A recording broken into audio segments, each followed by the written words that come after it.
Hello everyone, it is Christine here, and today I'm going to be sharing my first video as part of a collaboration that I'm doing with some of my lovely slow stitching friends. So you probably will have often heard me talk about Sally from DottyBee here on YouTube and Kristy from Sew Bits Kristy here on YouTube. I'll include a link to both of them in the description below this video. And what we are calling our collaboration is Whimsical Wearables. So we're going to be sharing over the coming weeks. We'll probably do about one video a week. So one of us will do a video one week, the next one will do a video the following week. There might be times we do it more frequently. We just chat amongst ourselves and we'll be sharing fun ideas with you of things that you can wear that will bring that lovely vintage, handmade, slow stitching, whimsical wearables to your life, because we all need a bit more whimsy, I reckon. And so the piece I'm doing today and the sort of what has inspired us in this, coming up with this collaboration idea, is the lovely Rochelle from Gladys and Maud. So Rochelle is here on YouTube. And I'm going to link to Rochelle in the description below this video as well. And Rochelle is also on Instagram, and I'll link to Rochelle's Instagram also. So Gladys and Maud, but look below the video and you'll find the links there. So Whimsical Wearables is what we're doing. And we'll be sharing lots of fun ideas. I think all of our initial ideas are necklaces, but we have, some really exciting additional things to do over coming weeks as well. Now I'm just going to have a sip of a drink.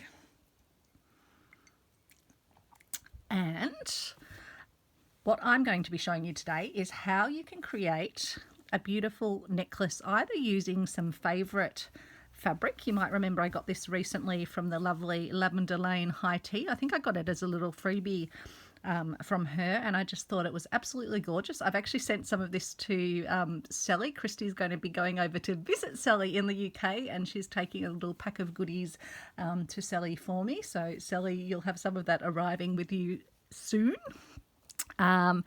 And so that's what I've used here. And then in today's video, I'm going to be showing you how you can use a piece of cut up, sort of if you've got something that's a piece of stained embroidered linen, how you can use that in your piece as well, and how you can use pieces of different sizes on the design as part of that. And then how you can put it onto a necklace, an idea for how you can make an adjustable necklace so it can sit wherever you want it on your neck, but also so you can get it over your head as well. And what I'm using is bits of fabric or bits of linen and embroidery. I'm using some blanket that I got from the Waverley Mills. This is beautiful and soft merino blanket, so I've decided to use that because it gives it a really lovely soft background. And then for my plaited piece, I've just used thickish crochet thread for that, and then I've just used a bead that is of the size that it will take 2 bits of plaited thread through it but still have some movement in it. So the materials are pretty straightforward. If you didn't have blanket that was nice and soft, or if you don't like having merino wool against your skin, you could use a piece of felt. Generally, you'd probably just want a fabric that's not going to fray too much around the edges, so something stable. You could even use some of that backing that they put on sort of curtains, because I find that that doesn't tend to fray that much either. But yeah, certainly a piece of felt could be used also. Or you could use the same fabric, but just, pick something that's not going to have too much fray in it. Because obviously, because it's going to be wearing against the skin, it will get a bit of sort of friction against it. Excuse me. I always get the little coughs after I have warm food and a cold drink. I still haven't had it checked out, but anyway. So what I'm using as the base for my rings, because as you can tell, they end up being quite a nice even shape. So you're probably thinking, how do you get something like that? And what I'm using are these rings, which the lovely Annie and Tom from Annie's YouTube channel, Arty Farty Annie, or Annie Claxton, they've sent me these as part of a lovely little package of goodies. And so these are 3D printed rings that Tom has made, and they come in all different sizes. So I've selected 2 different sizes, similar to what I used here. I think I went with the same. Oh no, I went with a slightly larger one here because I want it to be able to fit in the shape that I'm wanting to use up there, but the same size for this one. And they're quite amazing. They come all sort of together, but then you can just easily take one ring off. And they do kind of remind me of those little wafers that they use as part of communion. I don't know, it must be the colour or something, and that sort of, yeah, they're quite fine. So they're nice and light. They won't weigh the neck down, but they're nice and solid, so you can get that really good, good shaping around them.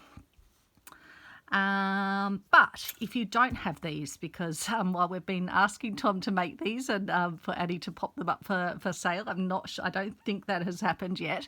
What you could easily do is just trace even onto a piece of like a oops, I'm just tipping stuff out by accident, onto a piece of like an ice cream container, even a takeaway container or something like this. You could use that, trace a nice even circle and then cut it out, and that could be your inner piece as well. If you were going to do that, you might want to overlap your blanket piece just if the edges were at all sharp. So just sort of judge that, but you want to get something that's a nice even circle. But I think that in fact I have actually got an ice cream container here. I'll just have to, it's got threads in it, but this ice cream container tends to be a little bit softer. So I think you'd find it a bit easier to cut. So that's an excuse to go out and get yourself some ice cream, if I do say so myself. So let's get started. So what I am going to do is, I've got 2 bits of my blanket already cut out, which are fine for this piece, which will be my other smaller one that I'll be taking from this bit of the doily. And then we need to cut out in readiness this one as well. I think I've got one already cut of this one. Yes, I do. And then we'll just need to cut another one out. So what I do is get a bit of my blanket, get my friction marker. Actually, I'll do it down here. Friction marker erases with heat. Not that we're really going to see this, but if it does end up with a bit of colour left there, it will erase quite well. Get my good cutting scissors. Make sure not to cut the doily. And this one for the back, I just want to cut slightly on the inside because we don't want the wool sort of sticking out from the back of it. So one is okay if it's a little bit bigger, and then one for the back you just want to be cut just inside the line so it's not too big, and we can just check that before we kind of come to do the putting together. So I might do the small one first. Let's just make sure, yep, I've got the right. So that's my bigger one. This is my smaller one. So I'd followed the same process for getting those. And so what we're going to do is put our ring underneath and just sort of see the area. I'll cut it with a bit of space around it. You don't want to go in too tight. And again, save all your bits that you cut, even from these doilies that have stains or damage. I'll be showing you in my coral reef project how you can use these little edging pieces, even how you can use little random bits of fabric to make some lovely little corally decorations. So the next thing is to kind of work out where you want it to be positioned, and the best way I find is just to kind of roll it over. So you just want to sort of work out the broad positioning. But first of all, what we want to do is put a bit of blanket onto our ring or onto our plastic. So it doesn't have to be a ring. If you're cutting these out, just cut yourself a circle, because what I found when I did the first one, I didn't put a piece of blanket over the bit where I have the fabric, so there's no blanket immediately under here, and you can just see the slight outline of the ring. Now I don't think that's a problem, but with the subsequent ones what I did was put some blanket on the front underneath the fabric and then blanket on the back, and that just gives them a little bit more squishiness and means that there is something kind of sitting over where the plastic is, so they just, I think, feel a bit nicer as well. So that's my one learning. And what I do at this point is just put a little bit of Yoo-hoo glue onto the ring like this, and then put our piece of wool on, and then just to make it easy for myself, I'm just going to put a tiny little dob just behind where the flower is. And then I'm going to just position it where I want it to be, which I think is somewhere like that. Let's just have a look, fold the edges in just so we can have a little look at how it's positioning. I think that's pretty good actually. Good-o. So just give that a little push down.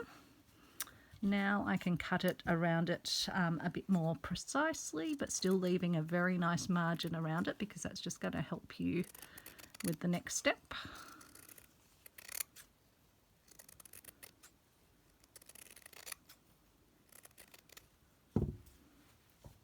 And then we want to take a nice strong thread. What have I done with my threads? There we go.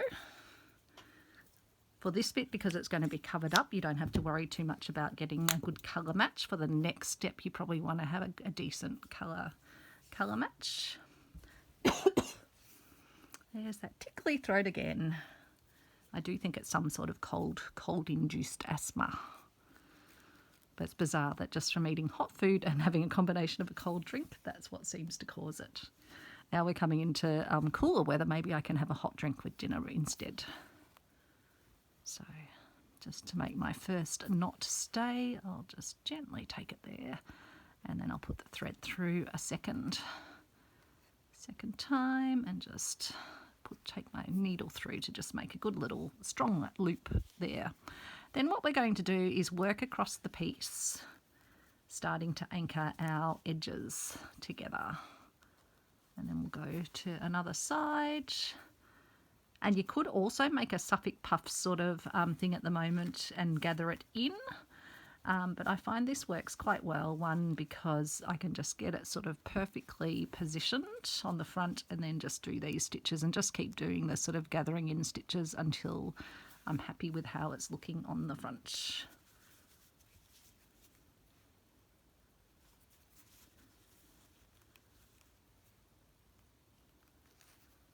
But yeah, you could certainly make your own Suffolk puff. It might not be exactly the right sort of size. It might be just a bit harder to figure out the size to make it. And I find that this probably gives you a slightly flatter back as well. Not that it really matters, because we're going to be putting the blanket on. So I'll be showing you this one, and I'll be showing you the bigger one as well, so you'll get to see this process twice over, but I have made the other one for the pendant.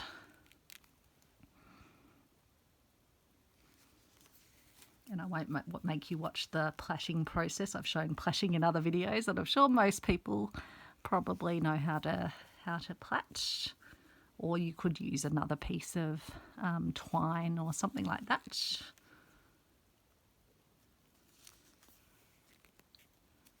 And yeah, if you don't have vintage doilies or linens that you want to cut up and use, like ones that have stains or damage to them, yeah, just find a beautiful piece of fabric, and this would work fabulously on that.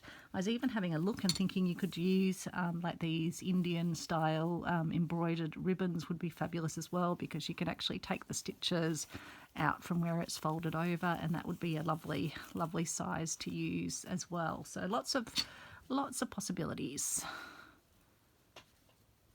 And yeah, it's great if you just have a small little scrap of fabric that you really treasure the design and the look of. It's a great way to honour that. And you could make necklaces in different colours, so you have a necklace for whatever outfit you're wearing. I'm thinking these will make a fabulous gift for Mother's Day as well. And if you've got someone that doesn't want to wear a necklace, you can equally turn this into a brooch by putting a little brooch clasp on the back of it. So very versatile. You could use them on pouches too, like at your own little covered button, similar to what I've actually done, but they're just slightly bigger, aren't they? So it's interesting how you can just adapt the techniques. The very kind Rochelle from Gladys and Maud, she had said, "Oh, I'll let you know my method," and I said, "Oh, that's okay. We'll each sort of do our own." But she was very kind in saying, yeah, very happy to share the idea, and the fact that she had drawn inspiration from others as well. We all just take our own little version of it. And it's nice always, I think, to pay credit to where you've drawn an idea from. But we see so many ideas. It was nice on this occasion, we knew exactly who to go and ask. But sometimes it's hard if you've just seen an idea somewhere, and then you've taken it and tweaked it. It's sometimes hard to find where you saw it, particularly if you're across multiple platforms, YouTube and Instagram and everywhere else. So at this point I can just have a look at the front and see if I'm happy with, do I have any little bobbly bits where I want to put an extra stitch in. So I might come up here and just catch this piece here.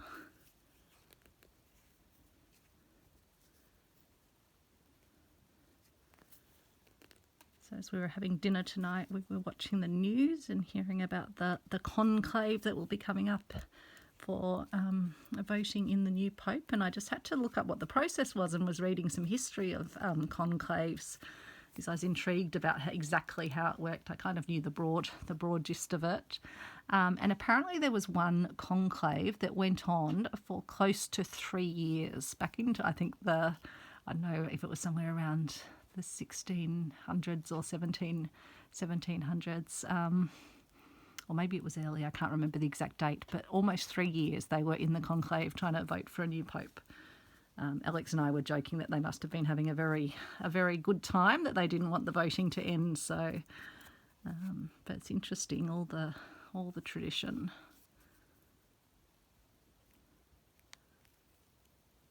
I like learning about different things.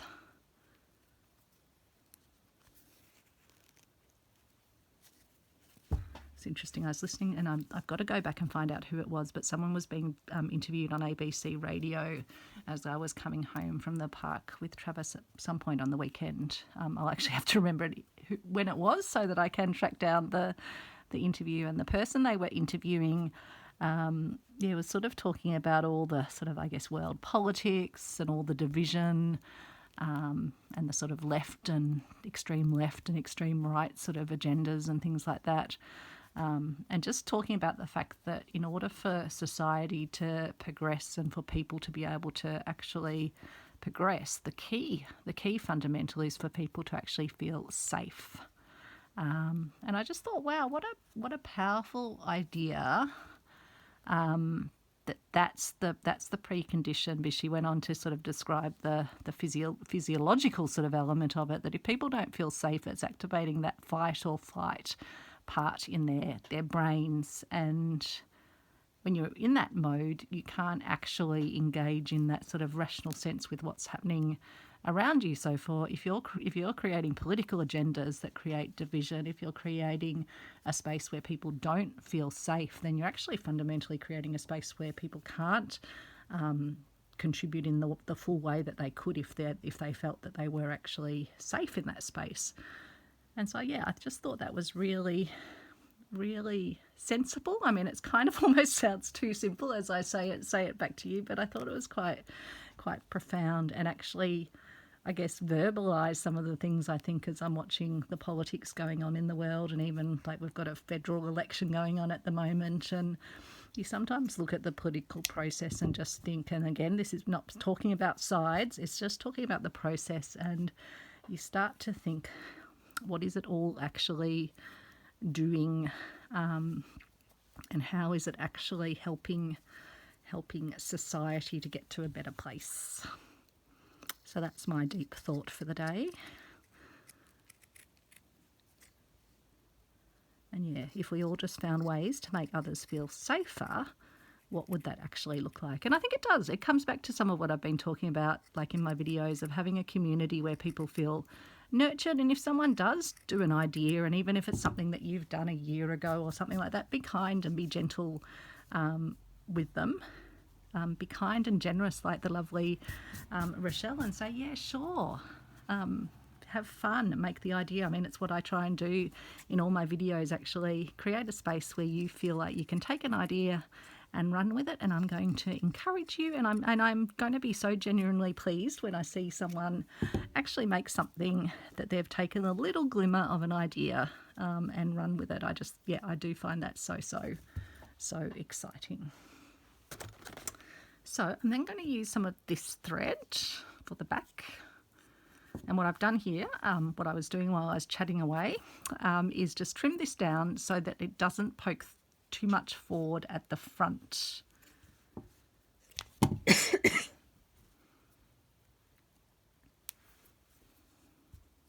we go. So make sure you head on over and check out Sally at DottyBeeVintage and Kristy at So Bits Kristy, who are going to be part of this slow stitching friend collaboration. And if you want to join in, either if you want to make one of our projects or if you want to make something else, you can absolutely do that. And so Sally has a YouTube group as well, which you can, I think, find linked from her channel. And I've also got the Slow Stitching Friends Facebook group where anyone can post anything that they're creating in a slow stitching style. And you could also post on Instagram, and you can find all of us on Instagram as well. And you could tag us. I think there's hashtags as well. We haven't actually discussed, the three of us, whether we... you could put Whimsical Wearables in as a hashtag. We haven't discussed that we were doing a hashtag, but I'm sure we could do that if no one else has used that. And so what I'm doing here is just working my way around, putting in little stitches, capturing the blanket with plenty of a good bit of margin at the back. And then I'm just working on the back of where the linen is, so that you don't actually see the stitches on the front. Now this is a bit different to what I did on this one, where I actually brought the stitches up so they were kind of visible and formed a border around it. That's definitely something you can still do. For these ones, I really love the cleanness of not having a border. I originally on this one started doing a green border around it using this, but I just felt it took away from the beauty of the image, so that's why I've decided to do this one this way, but you've still got the option. And if you were wanting them to come through from the front, you'll just need to sort of angle your needle a little bit more. It just is a little bit trickier. And please excuse my finger here where I managed to the knife just tipped upwards actually while I was cutting up Travis's carrots the other night. So I'm normally so careful with my my cutting. I always say to Alex, if you cut your finger, it means you had the knife in your hand in the wrong place to begin with. But there I go. I managed to have an upward movement that just nipped the end of my finger.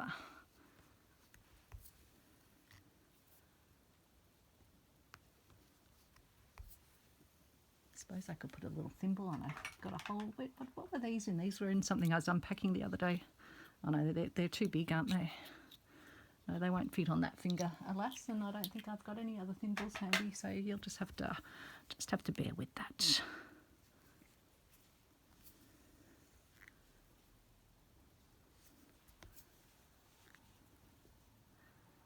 And so this is just, I think, a machine embroidered doily.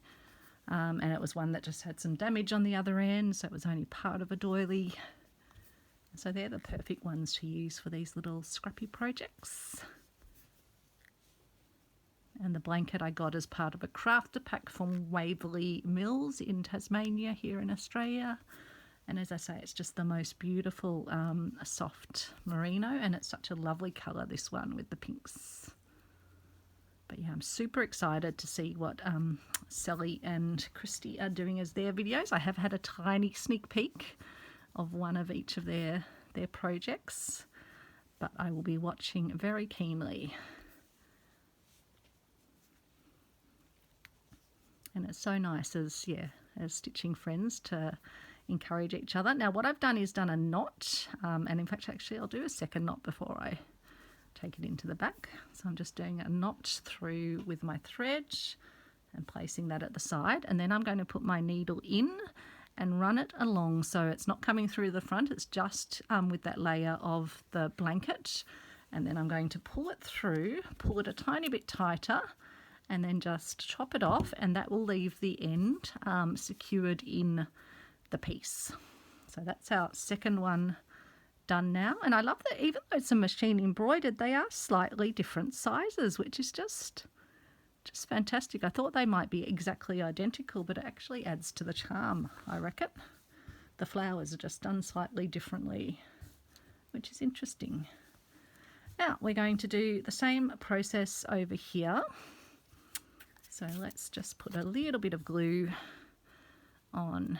And you don't have to do this, it does just make it that little bit easier as you're getting all your layers positioned up.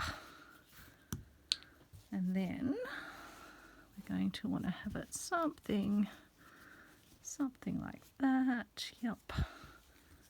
So yeah, I'll come up about here. Come around like this, but we might be able to save the blossoms. I'll come down like that. I'm just going to have to quickly plug my camera in because it's saying it is low on a battery. So I'll just have to see how we go. Try not to create a shadow with the cord. Plug it in.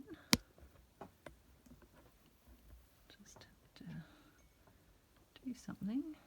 Hopefully the cord won't hang too much over. Let me just put it out like that.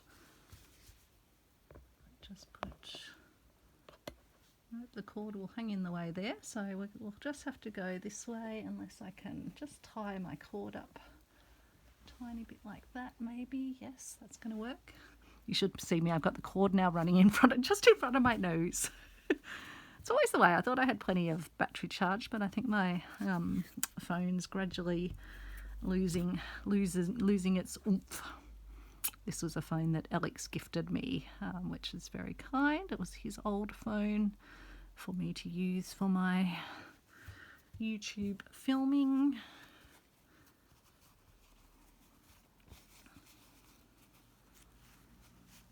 So yeah, I think that will be pretty good actually. I'll probably have to sacrifice my no, maybe I can save those little buds. I'll just come in a tiny bit tighter there. It'd be nice to save the leaves down the bottom because I think I can make use of those again as well. So just come in a tiny bit tighter. Hopefully I haven't gone too tight on the rounds. Now, what did I do with my thread? I'll use this stronger. This is a polyester thread that's nice and strong. The other one's a cotton thread. Put the lid back on my glue because we don't need that falling over onto the surface.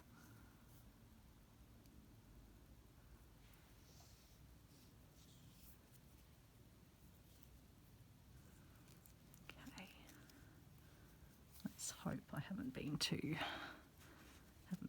crazy with my edgy bits. Let's just see how we go. Oops, actually we'll need to just put an anchoring stitch in first. Try not to pull it through every time. So now I need to bring my camera just back round onto the straight. I'll just click focus as well in case it's gone out of focus in all that moving and jigging around.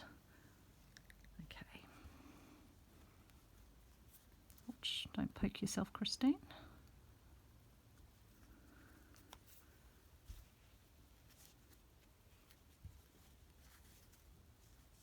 still going to work. I have probably cut it a tiny bit too close, but we will make it work.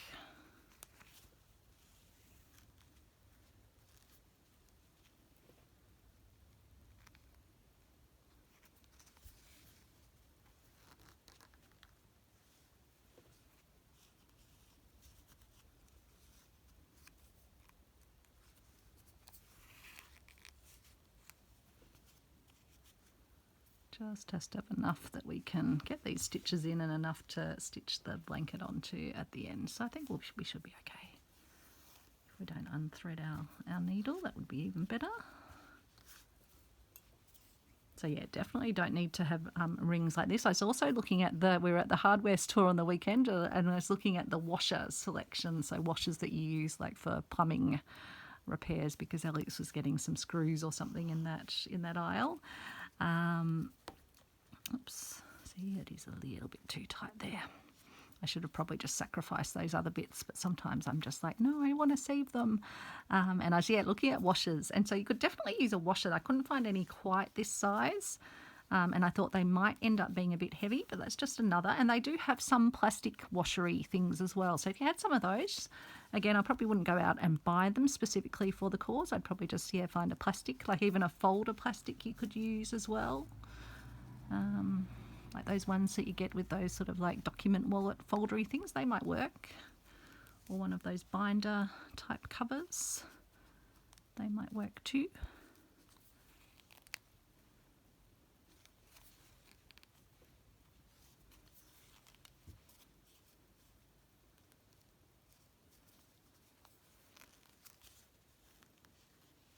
I might be slightly regretting how closely I cut it, but I think we're going to get it to work.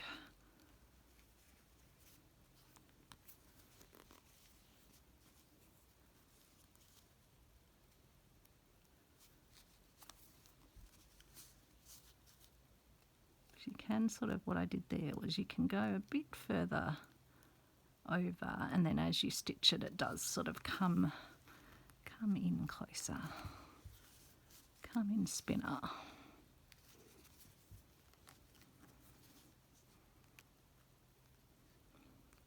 Been watching a drama series on, I think it's on ABC. They've got the whole series. I think I'd watched one of the seasons at one stage, but not the whole series. It's got one of my favourite actresses in it, but I'm so hopeless with stars' names. But it's called, I think it's The Unforgotten, the series. Sort of like a crime drama, but I just absolutely love the lead female actress.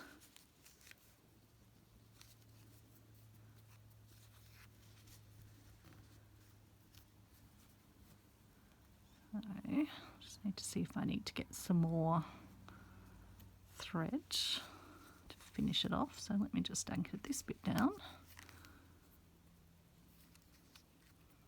And we'll have a look how the front is looking. Probably need to put an extra little stitch in to anchor it.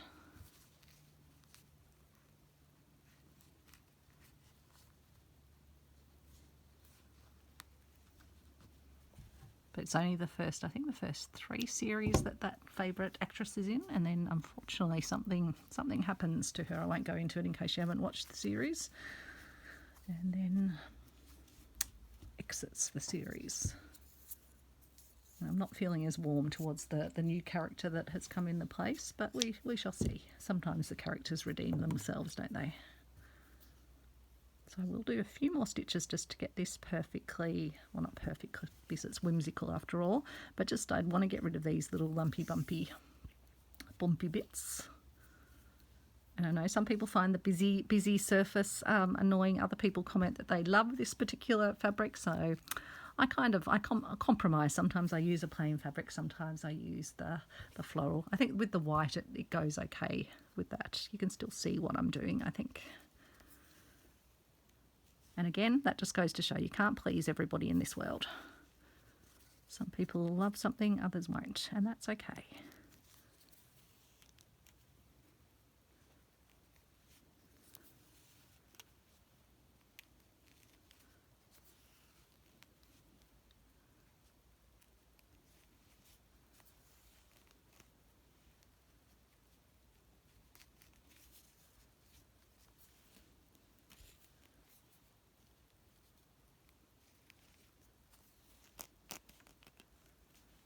How am I feeling about that? I think it's pretty good actually. Maybe just one more. One over here.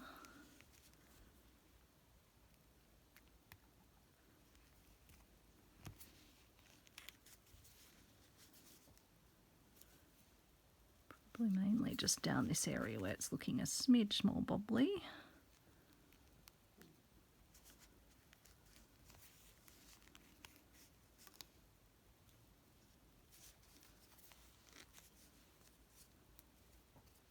So yeah, I think that's pretty good. So I'll come back to the center.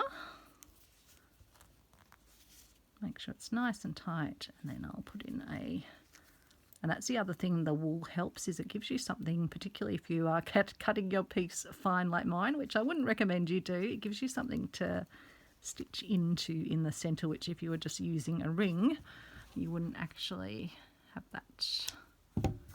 Could have done 2 knots there, but I think that's going to hold for me. And then I need to get my other bit of the wool. Make sure that it's not going to stick out. Do any trimming that I might need to do. Like this. I just trim it a tiny bit more just so I don't have any fluffy bits sort of poking out.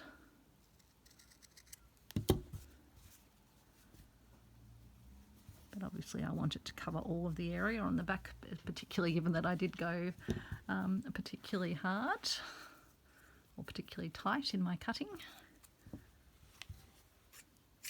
And then I'll use my other slightly more sort of off-white thread, even though this is probably more of a pinky off-white. I just didn't want to use a bright white with it. Making sure I am in focus. So again, let's just secrete our end inside. Actually, I'll just put a little stitch in first to get us started off.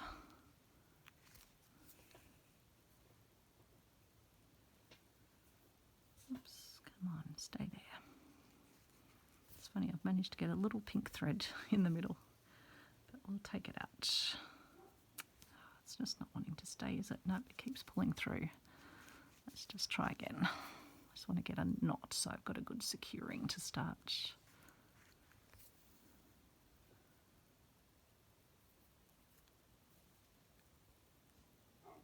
Okay, that's given me a good knot.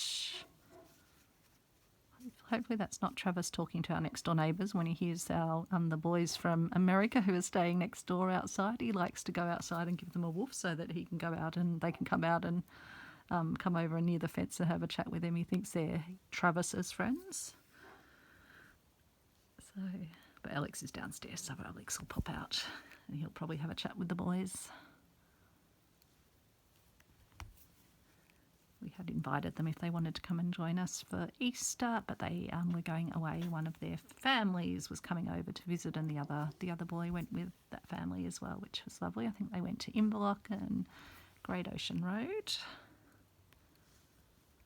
They're interns at a foundry, so like they're engineering students from America who come out and do an internship at a foundry, which sounds very interesting.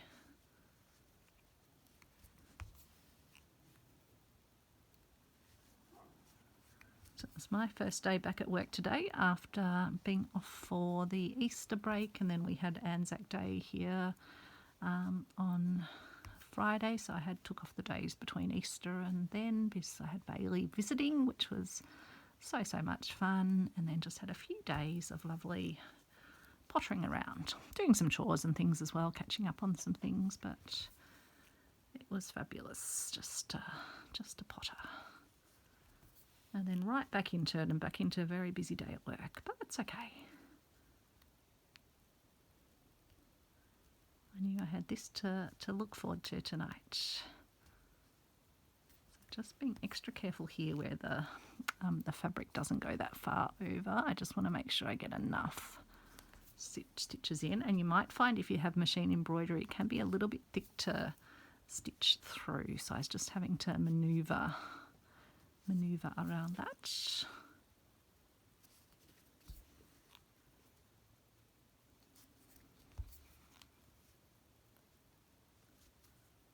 Oops, just need to catch the fabric. Ouch, poked myself with the tip of the needle again.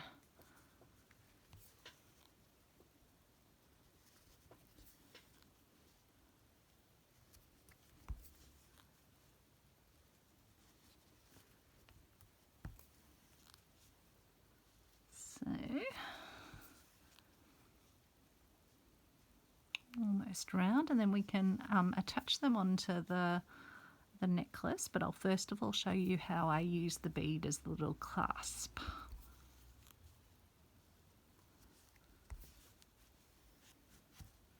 So I think that's held well enough on the back. So again, I will put a knot in and put another knotty knot in, and then I'll just secrete it in to the back, pull it through, and then I will just cut it off. So I've got another piece of plaited yarn. So I've used 3 colours. Even though it almost looks like 2 colours, there is a bit of variation, but this green changes to a darker green as you go further down it. So there's a pale green, a dark green, but then the green ends up changing to a darker, so it almost looks like 2, but it's quite a nice little colour combo, and I've just chosen those colours to pick up what's in the actual flower design. And so I've then left some, so I've tied a knot to start plaiting, I've then attached it to something, and I've then plaited my way down. And plaiting, if you've never done it, tie a knot, and then it really is, and I'm not going to do a lot of it because it's a bit tedious. Plaiting is as simple as bringing the outside from the right in, the outside from the left in, outside from the right, outside from the left, and you just continue your way down it like that until you get to the end. Make sure it's nice and tight, and then tie a knot. And that's all that the plaiting process is. And you want to make it a decent length. So you want to kind of make it, put it up against your neck, which you can't see me doing, and just make sure you've got a good length on it. And because we're going to be using a bead as a little adjustment, it then means down the track you can adjust it and it will stay in place without the threads attached to it. Wherever you want it, whether you want it sitting up close to the top of your neck or whether you want it a bit more sort of, hanging down.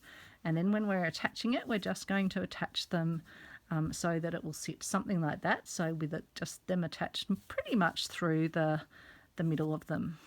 Doesn't have to be totally precise. So I am going to have a similar formulation with the bigger one in the middle, and then these two either side. But first of all, let's put our bead on. So I've just selected this bead. It's probably not exactly the right colour. You could always add a bit of colouring to it. I do have a permanent marker, so I can always add a bit more pinkiness to it, but I thought it's a good match. And I want one that's about the thickness that I can put 2 strands of this through, but then where it will sort of stay solid without sort of, slipping off. Now I'm just looking for where I had my nice big needle, so one of these ones with a nice big eye, and what I find is easiest is to put some decent sized knots on this end. So I'll just tie another knot in place on both ends here, because this is the knot that will stop the bead sliding off. So this will be your sort of longest length, and then I put through my big-eyed needle, and then I take it through my beady bead, and then slide my bead up to the end. The bead will stay in place there. I can trim off and just leave a little tassel on the end, whatever length you want your little tassel to be, and then this bead can slide down it and hold it in place for whatever length you want it to stay. So that then gives me my length. I can just sort of work out exactly where my middle is, which is here. and we can sew our middle piece on first. So I think I'll just use, yeah, the same colour thread. And again, where have I put my other needle? Oh, I need to get my lovely, and I'm going to say hello again, Chris. And I've got my, oops, it's got a little, another tie attached to it, and I can just use, this one's quite a small needle, but I think that will still work. And so this is my little Chris pincushion. I'm sure you've seen it because I love it, and it travels everywhere with me. If I'm downstairs, it's with me, and if I'm upstairs, it's with me as well.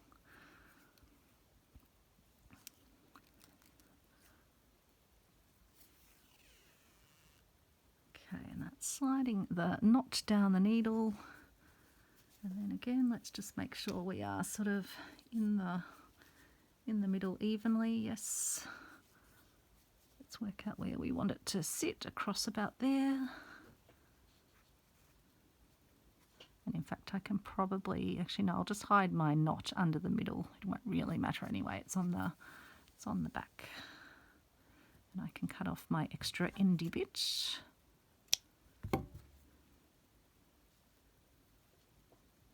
And then I'm just going to do stitches. So I'm basically sort of couching down the thread piece and making sure that I am going well into the wool, just so that it's well attached. And again, this is where the wool really helps, because it gives you something you can push your needle into and then pull your needle out of to put a good attaching stitch in. So I'm going to go to one side and then back to the other side, which will just put plenty of good little stitches in. And you want to go all the way across the piece because you want it to kind of sit nice and flat on the neck. That's why I made the prototype, just to make sure I was really happy with the design before I shared it with you all.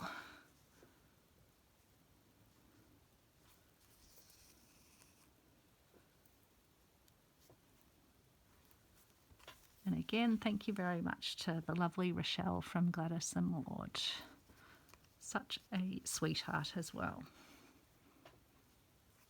And please do check out their channel also.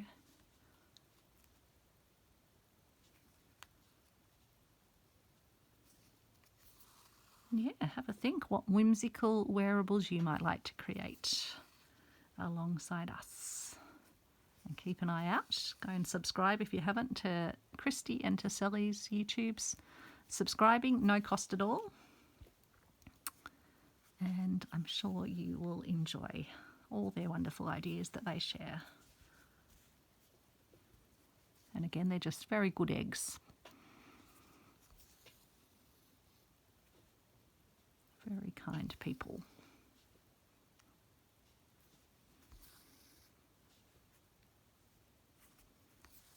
Okay. So we'll knot it off here. And then we'll do the same for the other two. Actually, and again, I can secrete it. Let's do the smart thing and secrete the end into our piece so we don't have a endy bit floating around. There we go. I did get it the right way up. Yes, always good to check that. And then let's do our next one. And I like to space them a little bit out, but not too far. Oh, I just realised, no, I have actually stitched. Oh, Christine, you are funny. I have actually managed to stitch this one, which isn't the centerpiece, on. Do we want to go for something a bit? No, I think I do actually want the center to be there. So what will I do? Will I shorten it down? Will it still have enough room in it if I shorten it down and have these ones like that? Will I be losing too much of my necklace? I don't think I will be actually, so that's what I'm going to do to solve my problem. I will stitch this one down here, but always make sure you're getting the right piece if you're stitching it down. How funny, Christine. So yeah, I'll just shorten my chain a little bit at the one end of it, my plait. I'll just put a knot in and then bring the bead down a little bit. I can even show you how I'm going to do that, and that will be fine.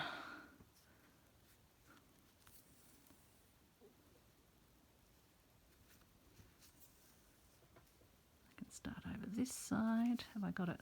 Hang on, let's just double check, Christine. You got it the right way up, yes, and you've got the right piece, yes. Do I want to maybe actually, I want it to be a little bit closer over. Yes. How funny. See, that's what happens when you're chatting away with friends, even if they're not in the room. You get distracted in the most delightful of ways.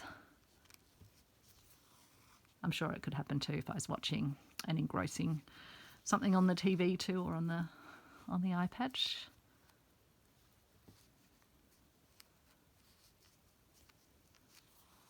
Had some lovely crumbed calamari and salad for dinner, which was delicious. Just having another sip of my raspberry cordial. Just have the tiniest amount of cordial in it, just gives the water a nice flavour.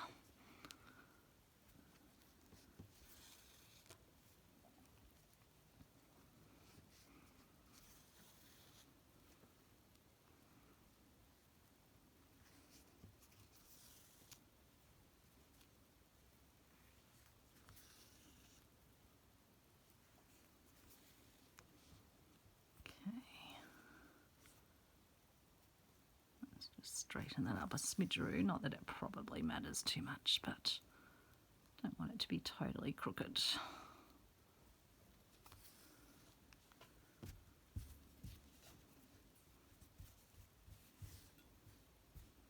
There we go. And then we can have this one on this side, but let's first of all tie ourselves off. Oops, come on over here. Actually, I'll just put one more in that side just to get it sitting nice and flat at the edge, and then let's do a knot, and then do a second knot, and then we'll just secrete the end in.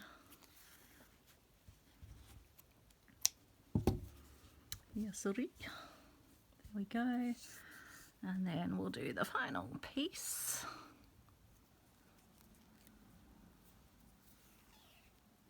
But yeah, nothing says you could have definitely done it the other way and had it sort of like that. But I think I just want it to be symmetrical. But as I say, I love that these two aren't exactly the same. So let's have that about like that. Like that.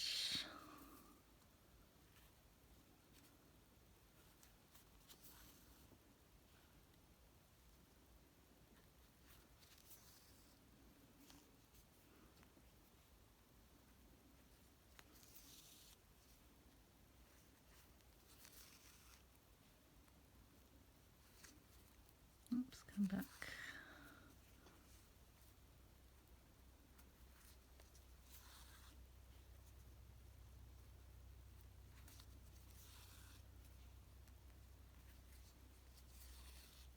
Okay.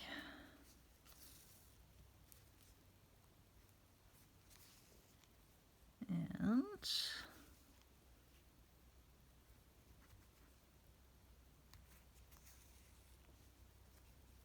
let's then double check that I've got them the right way up. Yes, I have. Thank goodness. Thank goodness. Again, you could have them upside down. There's no way that you have to have them a particular direction. It is whimsical after all. I'll just take that little bit of blanket down a little bit more too while I'm here. And then I'll come back in here, put a knot in, 2 knots in, 1 knot there, and then another knotty knot, and then we shall secrete into the place. Cut that off. So here is, and once it's on your neck, it will just sort of sit flat and stay in place based on my prototype that I made. And then with this one, yeah, I am going to have to just adjust how my necklace goes. So I'll use that as my sort of middle point and see where it goes up to on the top, which will be about up to there, and that will still give me plenty of room to get it over my head. And what I'll do then is just tie a knot in this piece, and then this piece at the end can just go and be used in something else. So I really hope you've enjoyed seeing, and let's get this back up the right way. There we go. Hope you've enjoyed seeing this video on how to make either a fabric necklace or a vintage embroidery necklace. As I say, you could use a beautiful embroidered ribbon. Some of these Indian ones are just absolutely amazing, so I'm definitely going to have a play with that idea, or even just a lovely special little bit of fabric.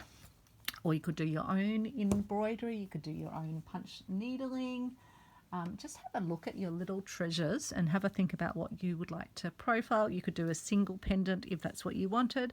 You could do a whole lot of smaller ones. So in these lovely ones that Annie and Tom sent me, I've got some tiny ones too, so I might have to try that for another one, but I can definitely see more of these in my future. I think they're going to make beautiful gifts.